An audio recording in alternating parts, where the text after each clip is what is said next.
late April to early May 1943, an olive grove near Tunis, Tunisia, North Africa. Allied reconnaissance units discovered what intelligence officers would later call the most valuable intelligence windfall of the North African campaign. Tiger 7-1-2. Abandoned. Intact. Functional. The massive German heavy tank sat silent among gnarled olive trees, its 88mm gun motionless. The crew had fled without destroying their vehicle. No demolition charges had been placed. Through the chaos of total military collapse, the Germans had left their most feared weapon for the Allies to capture whole. What would be learned from this 60-ton steel monster would prove more valuable than destroying a dozen Tigers in combat. The tank would reveal not just German engineering excellence, but a critical strategic weakness that made even the mightiest weapon vulnerable on the battlefield. Not through inadequate armor or insufficient firepower, but through an appetite for fuel so massive it defied sustainable military operations across extended campaigns. The North African campaign ended in complete disaster for Axis forces. Between May 7th and May 13th, 1943, approximately 230,000 German and Italian soldiers surrendered in Tunisia. The entire Afrika Korps ceased to exist as a fighting force. Among the surrendered units were survivors from Heavy Panzer Battalion 501, one of Germany's premier armoured formations equipped with Tiger tanks. Tigers had arrived in Tunisia beginning in late November 1942. 3 Tigers from Heavy Panzer Battalion 501 reached Tunis on November 23, 1942, marking the combat debut of German heavy tanks in North Africa. More Tigers arrived through December and January, eventually building battalion strength to 20 operational vehicles. The Tiger's reputation preceded its arrival in Tunisia.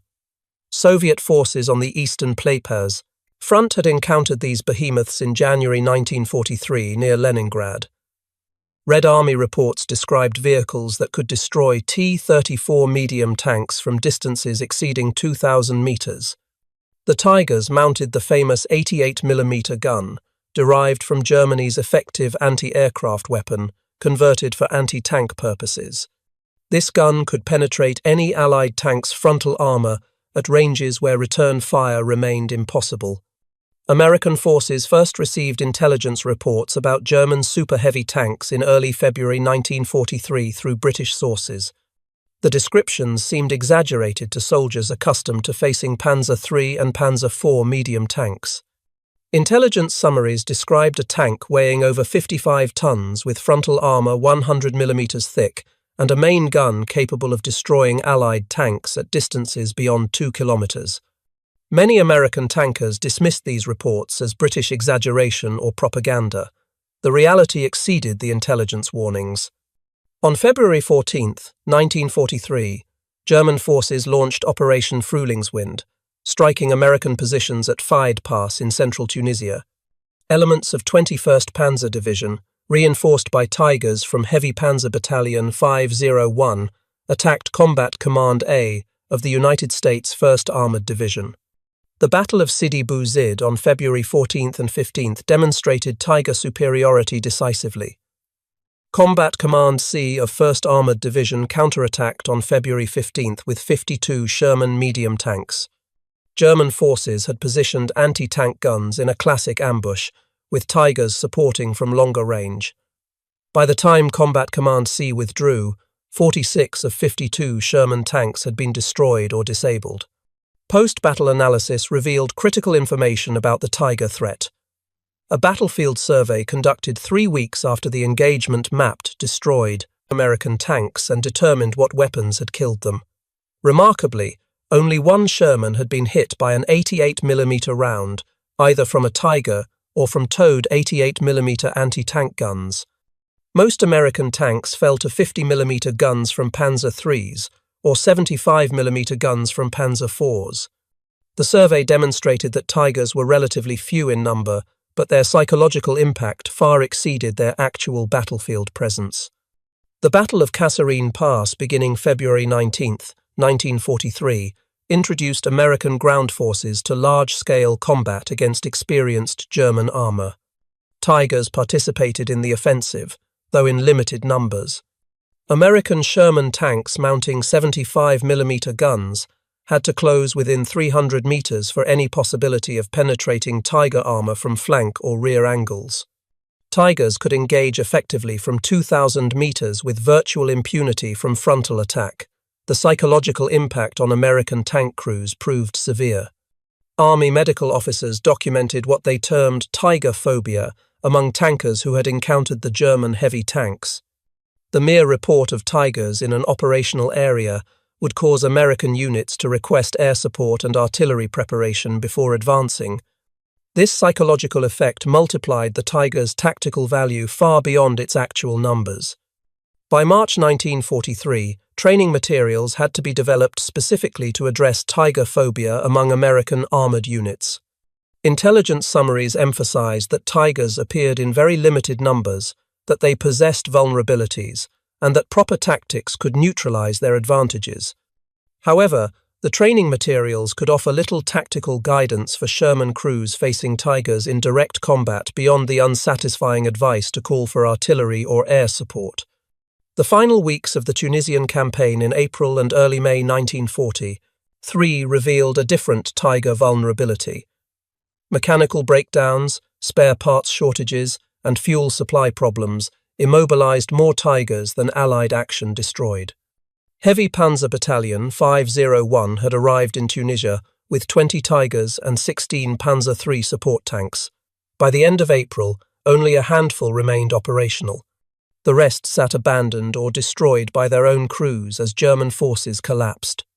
The battalion's war diary, captured by British forces and later shared with American intelligence, documented the deteriorating situation week by week. Entries from December 1942 showed 20 Tigers operational upon arrival. By December 28, only 14 remained operational, with 8 down for mechanical repairs. Spare parts proved unavailable. Fuel supply was irregular and insufficient for sustained operations. By January 30, 1943, only 11 Tigers remained operational. The diary noted that fuel shortages were becoming critical, with each Tiger requiring continuous supplies of fuel, lubricants, and spare parts that German logistics in North Africa could not provide consistently. March entries reported only 6 Tigers operational, with the remainder down from mechanical failure or fuel shortages. Requests for spare engines were denied, with headquarters reporting no engines available anywhere in the theatre. The April 20th entry captured the desperation. Allied offensives were breaking through all German positions. Orders came to retreat, but fuel supplies were sufficient only for limited movement. Many Tigers would have to be abandoned. Demolition teams were overwhelmed trying to destroy so much equipment. Some vehicles would inevitably fall into enemy hands intact. Tiger 712 never received demolition charges. Its crew, facing overwhelming Allied pressure and desperately low on fuel, abandoned the vehicle in an olive grove near Tunis. Whether they expected demolition, teams to reach it, or simply fled to survive remains unknown. The chaos of total military collapse left many such questions unanswered. Lieutenant Sewell of the 104th Tank Workshop, Royal Electrical and Mechanical Engineers, documented the discovery of Tiger 712 on June 9, 1943. His report noted the tank sat functional and intact in an olive grove alongside other abandoned German vehicles, including at least 2 other Tigers and a Panzer III. The grove appeared to have served as a field workshop, with 1 Tiger's engine covers removed. Demolition had destroyed 1 Tiger completely, but Tiger 712 remained untouched. The discovery electrified Allied intelligence communities. Colonel George B. Jarrett, chief of the Foreign Material Branch at Aberdeen Proving Ground in Maryland, received notification that American forces had secured an intact Tiger. This represented an unprecedented intelligence opportunity. For months, Allied forces had fought Tigers without fully understanding their capabilities or limitations. Now they possessed one to examine, measure, test, and analyze in complete detail. The recovery operation itself demonstrated the Tiger's extraordinary size and weight. Tiger 712 weighed 56.9 tons in combat configuration. American M31 tank recovery vehicles were designed to recover 30-ton Sherman tanks. Moving the Tiger required multiple recovery vehicles working together, plus bulldozers and specialized heavy equipment. The convoy transporting Tiger 712 from the capture site to Tunis port moved primarily at night to avoid any remaining Luftwaffe attention, though by May 1943 German air power over Tunisia had effectively ceased to exist. Engineers had to assess every bridge for load-bearing capacity. Some roads could not support the combined weight of the Tiger and its transport trailer. The journey that normally required 4 hours took 3 days. At Tunis port, loading the Tiger aboard ship presented another engineering challenge. The combined weight of tank and shipping cradle exceeded 65 tons, requiring heavy lift cranes rated for 70 tons or more. Port engineers located suitable equipment and loaded Tiger 712 aboard Liberty ship SS Samuel P. Bush for Atlantic crossing. The voyage took approximately 3 weeks, with the ship arriving at Norfolk, Virginia, in early July 1943. From Norfolk, Tiger 712 traveled by special reinforced flatbed rail car to Aberdeen Proving Ground in Maryland, arriving in mid-July 1943. Aberdeen Proving Ground served as the United States Army's premier testing and evaluation facility for ordnance and armored vehicles. Engineers and intelligence officers had been preparing for months, studying captured German technical manuals, translating operating documents, and compiling battlefield intelligence reports. Brigadier General Gladion M. Barnes, Chief of Research and Development for Army Ordnance, sent explicit instructions to Aberdeen testing teams. The captured Tiger represented unprecedented opportunity to evaluate the most dangerous enemy tank in detail. Testing would be comprehensive, covering armor protection, armament effectiveness, mechanical reliability, mobility characteristics, and critically, logistical requirements including fuel consumption and operational range. Initial inspection revealed sophisticated German engineering. The Tiger employed interleaved road wheel arrangements with torsion bar suspension, providing superior weight distribution and cross-country performance. The Maybach-Olvar transmission featured 8 forward gears and 4 reverse gears, allowing the Tiger to move as rapidly backward as forward, a useful characteristic for tanks fighting defensively.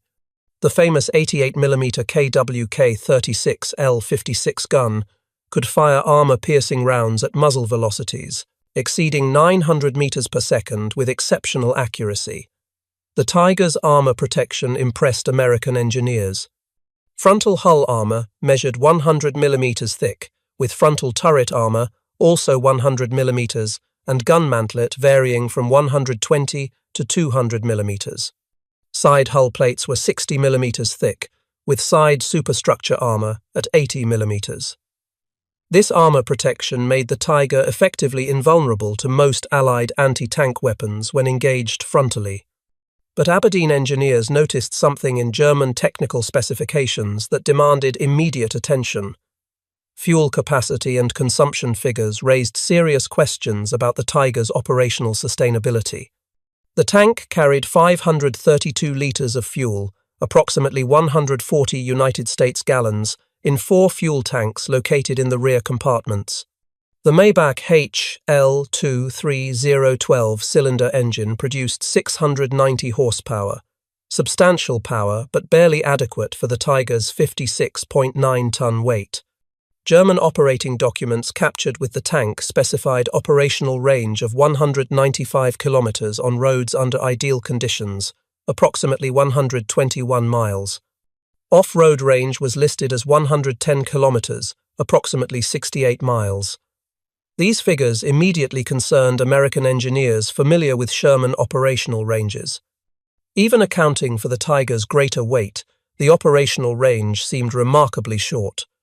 The testing program at Aberdeen ran from July 1943 through January 1944, 6 months of intensive evaluation covering every aspect of Tiger performance. Fuel consumption testing received highest priority because it directly affected operational capabilities. American military doctrine emphasized mobile warfare requiring armored units to operate deep in enemy territory, sometimes hundreds of miles from supply bases. A tank with limited operational range posed severe strategic limitations regardless of its tactical superiority. Tests on paved roads at steady cruising speed confirmed German specifications. Tiger 712 consumed approximately 195 litres per 100 kilometres on roads, equivalent to roughly 1.2 gallons per mile. This gave a theoretical maximum range of approximately 117 miles, with full 140-gallon fuel capacity, closely matching German claims of 121 miles. However, cross-country testing revealed dramatically worse fuel consumption. Aberdeen's rough terrain course included hills, mud, sand, water crossings, and obstacles simulating combat conditions. Test runs over 32-mile courses with frequent speed changes consumed 132 gallons, leaving only 8 gallons remaining from the original 140-gallon load. This represented fuel consumption of 4.125 gallons per mile, reducing operational range to approximately 34 miles under realistic cross-country conditions. Combat simulation tests produced even more alarming data.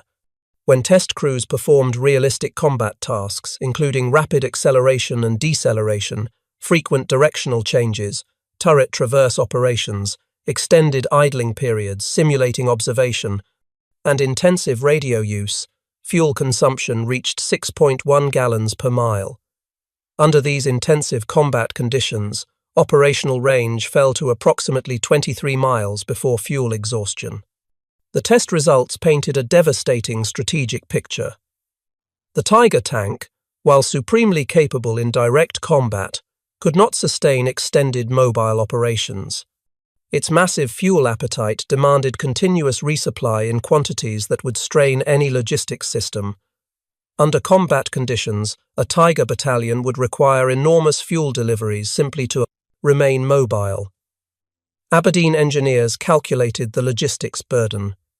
Each Tiger in active combat operations required approximately 1,500 to 2,000 gallons of fuel weekly. A battalion of 20 Tigers needed 30,000 to 40,000 gallons weekly just for the Tigers themselves, not counting support vehicles, half-tracks, trucks, reconnaissance vehicles, and other equipment essential to battalion operations. For comparison, American intelligence compiled fuel requirements for Sherman-equipped units. A typical American tank battalion with 53 Sherman tanks required approximately 65,000 gallons weekly, including all battalion vehicles. German heavy tank battalions with only 20 Tigers required nearly as much fuel for less than half the number of tanks. When support vehicle requirements were included, German heavy tank battalions actually consumed more total fuel than American medium tank battalions, despite fielding less than 40% as many tanks. Colonel Barnes compiled Aberdeen testing data into classified intelligence reports distributed to all Army Armour Commands in October 1943. The reports emphasized that Tiger tanks possessed formidable combat capabilities, including armor protection, superior to all Allied tanks and main armament, effective beyond 2,000 meters. However, a critical vulnerability had been identified. Fuel consumption limited operational range to approximately 120 miles under ideal road conditions, reduced to 30 to 40 miles under realistic combat conditions. German logistics must provide continuous fuel supply or Tigers would become immobilized. Immobilized Tigers cannot fight. The reports recommended strategies to interdict enemy fuel supply lines as effective methods for neutralizing Tiger threats. Intelligence officers cross-referenced Aberdeen data with captured German supply documents, revealing the full scale of Germany's logistical nightmare in sustaining Tiger operations. The analysis showed that German logistics in 1943 and 1944 could barely support Tiger fuel requirements even under favorable conditions. With Allied air power systematically destroying German supply lines, fuel shortages would inevitably cripple Tiger effectiveness. The Tiger's fuel consumption explained mysterious operational patterns Allied intelligence had observed throughout 1943. German heavy tank battalions rarely operated more than 30 to 40 kilometers from established supply bases. Tigers avoided prolonged movements when possible.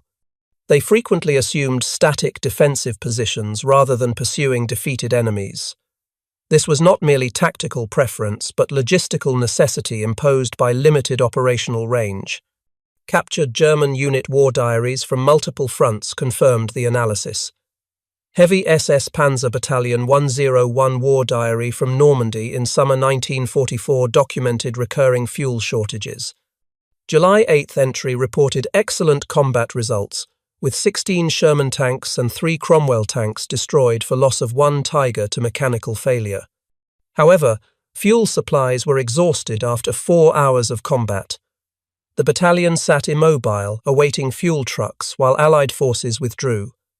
Pursuit was impossible due to fuel shortage. July 20th entry reported fuel allocation reduced by 40%, with orders to conserve fuel strictly. Tigers were restricted to defensive positions only, with no offensive operations authorized until fuel situation improved. The entry lamented that the best tanks in Europe sat idle for want of fuel. August 6th, entry reported 3 Tigers abandoned during withdrawal from the Falaise pocket. All were mechanically functional, but had empty fuel tanks with no fuel available for movement. Demolition charges were placed, but crews were uncertain if detonation succeeded. Crews evacuated on foot.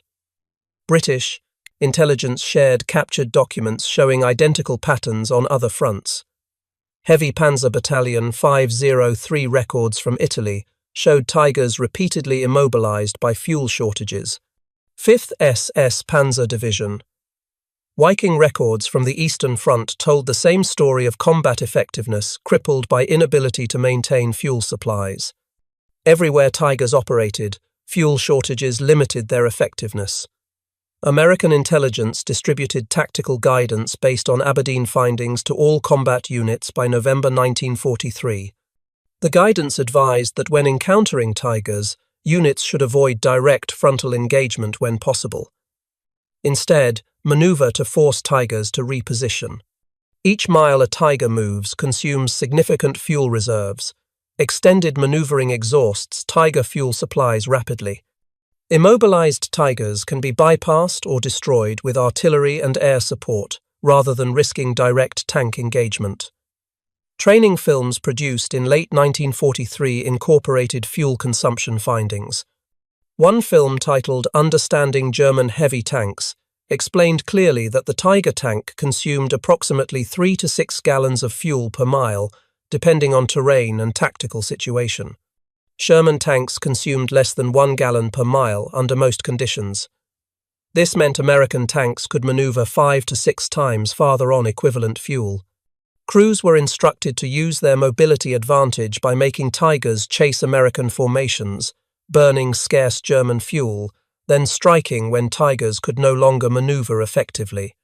The Normandy campaign in summer 1944 validated Aberdeen analysis. As Allied forces broke out from beachhead positions in July and August, German armour units found themselves unable to conduct mobile operations. Heavy panzer battalions equipped with Tigers and Panthers sat immobilized not from battle damage but from empty fuel tanks. American armoured divisions advanced 130 miles in 7 days during the breakout. Tigers could not match this operational tempo, even with full fuel tanks.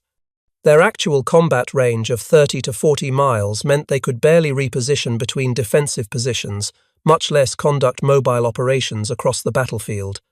The liberation of France in August and September 1944 provided overwhelming physical evidence of Tiger fuel problems. Reconnaissance units found dozens of abandoned Tigers and Panthers along German retreat routes.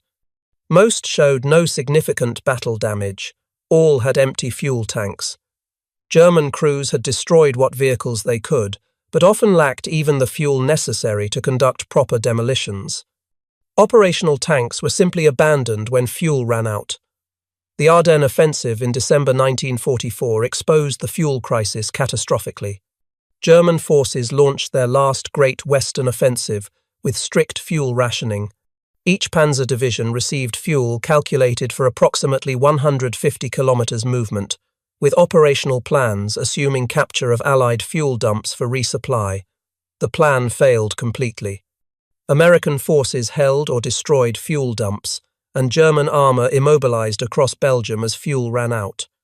Kampfgruppe Peiper, spearhead of 6th Panzer Army Offensive, advanced 60 kilometers before fuel exhaustion stopped all movement. The battle group included Tigers from 1st SS Panzer Division. Soldiers at Stoumont and L'Église reported Tigers littering roadsides, immobilized by empty fuel tanks rather than battle damage. Major Hal D. McCown, an American officer captured by Kampfgruppe Peiper who later escaped, testified that German officers discussed the fuel situation openly. They desperately needed to capture American fuel dumps. When American forces held the dumps, the German offensive collapsed. McCown witnessed Tiger crews frantically siphoning fuel from disabled vehicles, trying to get at least some Tigers moving. The fuel crisis was total and absolute. German records captured after the war revealed that fuel shortages dominated German operational planning from 1943 onward. Each Tiger consumed approximately 300,000 gallons of fuel over its average service life. That same fuel quantity could have powered 7 Panther tanks or 18 Panzer IV tanks. Germany had chosen concentrated firepower over distributed capability and paid the strategic price in operational paralysis when fuel supplies dwindled. The final American assessment, prepared by Army Ordnance in March 1945, concluded definitively that the Tiger I heavy tank represented exceptional design for individual combat performance but catastrophic failure in logistical sustainability. Fuel consumption of approximately 1.2 gallons per mile on roads, increasing to 3 to 6 gallons per mile under combat conditions, rendered the Tiger operationally unsustainable in extended campaigns. German industry could produce these tanks. German military could crew them with skilled tankers. But German logistics could not fuel them adequately, especially under constant Allied air interdiction of supply lines. After the war, Allied forces interrogated captured German tank designers and engineers. Henschel engineers who developed the Tiger admitted that fuel consumption concerns were raised during the design phase, but were overruled by military demands for maximum armor protection and firepower. Erwin Aders, a senior engineer at Henschel, testified to Allied interrogators in May 1945 that engineers calculated during the design phase that Tiger fuel consumption would limit operational range to approximately 120 kilometers on roads, significantly less in combat conditions. This was reported to Wehrmacht procurement officers who acknowledged the limitation, but insisted that the Tiger's combat superiority would enable quick, decisive victories before fuel became a critical limiting factor. History proved them wrong. Dr. Ferdinand Porsche, whose competing Tiger design was rejected in favor of Henschel's version, provided testimony explaining that both competing designs suffered from excessive fuel consumption. His design used gasoline-electric drive, which was even less fuel-efficient than Henschel's mechanical transmission. Engineers knew that no heavy tank weighing 55 to 60 tons could achieve acceptable fuel economy with technology available in 1942. But military leadership demanded the heaviest armor and most powerful gun, regardless of logistical consequences. The result was a tank that could dominate any individual battle, but could not sustain campaigns. The Tiger's fuel consumption became a prominent teaching example in post-war military education. The United States Army Command and General Staff College used it extensively in logistics courses to illustrate a fundamental principle. A weapon that cannot be sustained in combat is not an effective weapon regardless of tactical performance. The Tiger tank, despite its fearsome reputation and genuine tactical superiority, ultimately proved this principle through thousands of examples across European battlefields. Superior tactical performance without logistical sustainability equals strategic failure. Tiger 712 remained at Aberdeen Proving Ground as a training exhibit until 1989, serving for 46 years as a physical reminder of the importance of logistics in armoured warfare. The tank that had terrorised Allied crews in 1943 became a classroom tool teaching the critical relationship between tactical capability and strategic sustainability. Generations of American armor officers studied it, learning lessons about balancing firepower, protection, and mobility with sustainable logistics. In 1989, Tiger 712 was loaned to Germany for restoration and display. It eventually returned to the United States and currently resides at Fort Moore, Georgia, formerly Fort Benning, as part of the United States Army Armor and Cavalry Collection. The left side of hull and turret remain cut open for instructional purposes, revealing internal components to students. It stands as both monument and teaching tool, representing German engineering excellence that ignored operational sustainability constraints. The capture and testing of Tiger 712 provided intelligence that fundamentally shaped Allied tank tactics for the remainder of World War II. American tank crews learned that the fearsome Tiger possessed a vulnerability more significant than any weakness in its armor scheme. It consumed fuel at rates that made sustained mobile operations impossible when facing Allied air interdiction and systematic attacks on German supply lines. Understanding this, vulnerability allowed Allied forces to develop effective counter-tactics that neutralized Tiger advantages without requiring equivalent armor or firepower. Understanding Tiger fuel consumption influenced American tank design for decades after the war. The M48 Patton tank, developed in the 1950s, achieved better than 1 mile per gallon fuel economy despite weighing 47 tons and mounting a powerful 90mm gun. American engineers remembered that mobility depends fundamentally on fuel efficiency, and fuel efficiency demands disciplined engineering choices, balancing multiple competing requirements. The lessons learned from Tiger 712 ensured that operational range remained a critical design parameter for all subsequent American armored vehicles. Modern main battle tanks continue the legacy of balancing firepower, protection, and mobility with sustainable logistics. The M1 Abrams tank, introduced in 1980, carries over 500 gallons of fuel and achieves approximately 0.6 miles per gallon, enabling operational range exceeding 300 miles on roads. Despite being a gas turbine-powered 70-ton vehicle, the Abrams maintains sufficient operational range for deep strikes and mobile operations. Designers ensure that even the most powerful tanks can go the distance operationally, a lesson learned partly from Tiger 712. The story of Tiger 712 teaches an enduring lesson about military technology. Superior weapons require sustainable logistics to achieve strategic effect. The most powerful tank in the world becomes useless when immobilized waiting for fuel trucks that never arrive. German engineering created a tactical masterpiece in the Tiger. German logistics could not sustain it in extended operations against enemies who controlled the air and systematically destroyed supply infrastructure. Allied forces exploited this vulnerability ruthlessly and effectively. The final assessment belongs to Colonel George B. Jarrett, who supervised all captured German equipment evaluation during and after the war. Written in June 1945, his summary assessment captured 3 years of testing and analysis. The German Tiger tank achieved everything its designers promised tactically. It provided superior armor protection, devastating firepower at long range, and excellent crew protection. But it failed strategically because it violated a fundamental military principle. Any weapon system must be sustainable in extended combat operations. The Tiger's fuel consumption, mechanical complexity, and extraordinary logistical demands made it ultimately unsustainable in prolonged warfare. Germany built an army around weapons it could not adequately support logistically. The Tiger exemplifies this failure perfectly. Brilliant tactical capability cannot overcome inadequate strategic logistics. The Tiger proved this truth in thousands of burning and abandoned hulks scattered across Europe from Tunisia to Berlin. Tiger 712 sits today in climate-controlled storage at Fort Moore, Georgia. Its 88mm gun remains silent forever. The Maybach engine that consumed fuel so voraciously will never run again.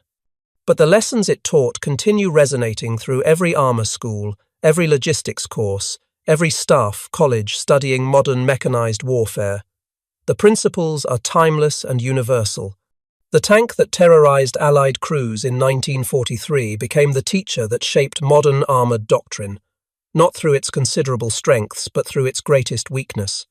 The Tiger could dominate any single battlefield through superior firepower and protection, but it could not reach distant battlefields, could not sustain extended operations far from supply bases, and could not survive the systematic fuel starvation that Allied air power and logistics targeting inflicted on German forces. A tank that travels only 120 miles on a full tank of fuel under ideal conditions, reduced to 30 miles under combat conditions, cannot win wars spanning entire continents. Germany learned this lesson through thousands of abandoned Tigers from North Africa to Normandy to the Ardennes to Berlin.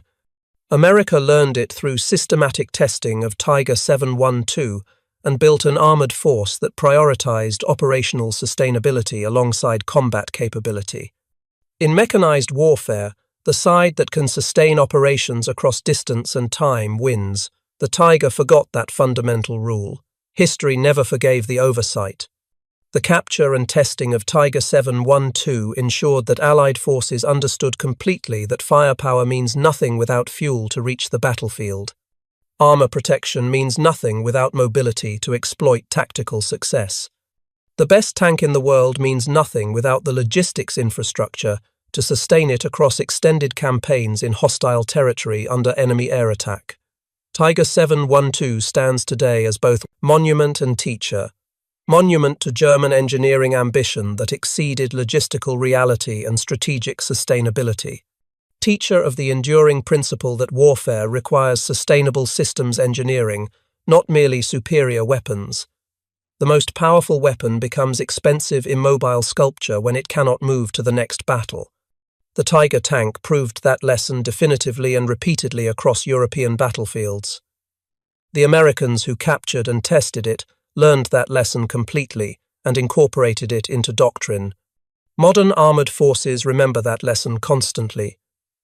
The 60-ton steel beast that once terrorized battlefields now teaches quietly in a Georgia museum.